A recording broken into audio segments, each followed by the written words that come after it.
চলমান ইরান মার্কিন ইসরায়েল যুদ্ধে এখন পর্যন্ত ৩,০০০-এর বেশি ড্রোন ছুঁড়েছে ইরান। বেশিরভাগই ছোড়া হয়েছে উপসাগরীয় অঞ্চলের বিভিন্ন লক্ষ্যবস্তুতে। এগুলো ধ্বংসে উপসাগরীয় অঞ্চল জুড়ে অত্যাধুনিক সব যুদ্ধবিমান মোতায়েন করা হয়েছে। তবে যুদ্ধবিমানগুলোর ব্যবহারে খাজনার তুলনায় বাজনা একটু বেশি হয়ে যাচ্ছে, কারণ বিপুল ব্যয়ে নির্মিত এসব যুদ্ধবিমান ধাওয়া করছে ইরানের ছোড়া স্বল্প মূল্যের ধীরগতির ড্রোন বা ড্রোনের ঝাঁককে। বিশ্লেষক ও পশ্চিমা কর্মকর্তাদের মতে ড্রোন প্রতিহত করার ক্ষেত্রে উপসাগরীয় দেশগুলোর জন্য এখন প্রধান হাতিয়ার যুদ্ধবিমান। দিনরাত যুদ্ধবিমান দিয়ে এই প্রতিরক্ষা ব্যবস্থা বজায় রাখা আর্থিক দিক থেকে যেমন ব্যয়বহুল, তেমনি তা চালকদের জন্যও ক্লান্তিকর। এক্ষেত্রে ওয়াশিংটন ভিত্তিক centre for security and emerging technologies এর গবেষক ও পেন্টাগনের সাবেক উপদেষ্টা লরেন কান বলেন, এটি কোনোভাবেই দীর্ঘমেয়াদে চালিয়ে নেওয়া সম্ভব নয়।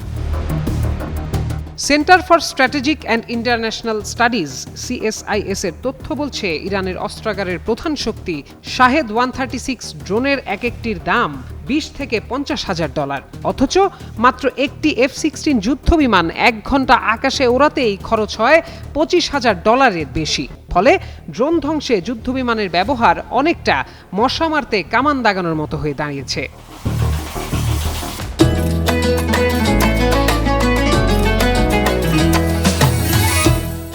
ড্রোন ভূপাতিত করতে যুদ্ধবিমান থেকে ছোড়া অস্ত্রগুলো অত্যন্ত ব্যয়বহুল। ড্রোন আটকাতে AIM-9X সাইডউইন্ডারের মতো উড্ডয়নরত অবস্থায় নিক্ষেপণযোগ্য ক্ষেপণাস্ত্র ব্যবহার করা হচ্ছে। মার্কিন সামরিক বাহিনীর জন্য এসব ক্ষেপণাস্ত্রের প্রতিটির খরচ প্রায় $4,85,000। এছাড়া $10 লাখ বেশি মূল্যের AIM-120 AMRAAM ক্ষেপণাস্ত্র ব্যবহার করা হচ্ছে। যুক্তরাষ্ট্রের কাছে এমন প্রযুক্তি রয়েছে যা সাধারণ রকেটকে ড্রোন বিধ্বংসী ক্ষেপণাস্ত্রে রূপান্তর করতে পারে, তবে এগুলোর প্রতিটির দাম $20,000-এর বেশি। বিপুল অর্থবিত্ত আর অঢেল সামরিক বাজেটের উপসাগরীয় দেশগুলোর জন্যও এই ড্রোন যুদ্ধের আর্থিক সমীকরণ মেলানো কঠিন হয়ে দাঁড়িয়েছে। উপসাগরীয় দেশগুলো মূলত ভূমি থেকে নিক্ষেপযোগ্য ইন্টারসেপ্টর বা ক্ষেপণাস্ত্রের মজুদ ধরে রাখতে যুদ্ধবিমানের উপর নির্ভর করছে, কারণ এক একটি মার্কিন প্যাট্রিয়ট ইন্টারসেপ্টরের দাম প্রায় $40 লাখ।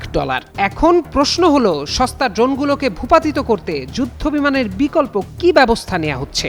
সংযুক্ত আরব আমিরাতের অ্যাটাক হেলিকপ্টারগুলো এই কাজে দক্ষ বলে প্রমাণিত হয়েছে, তবে এ অঞ্চলে যুদ্ধবিমানের তুলনায় হেলিকপ্টারের সংখ্যা অনেকটাই কম। ইরানি ড্রোন ঠেকাতে ইসরায়েল মূলত যুদ্ধবিমান, আয়রন ডোম প্রযুক্তি এবং হেলিকপ্টার ব্যবহার করলেও তারা বর্তমানে একটি লেজার ভিত্তিক সিস্টেম পরিচালনা করছে।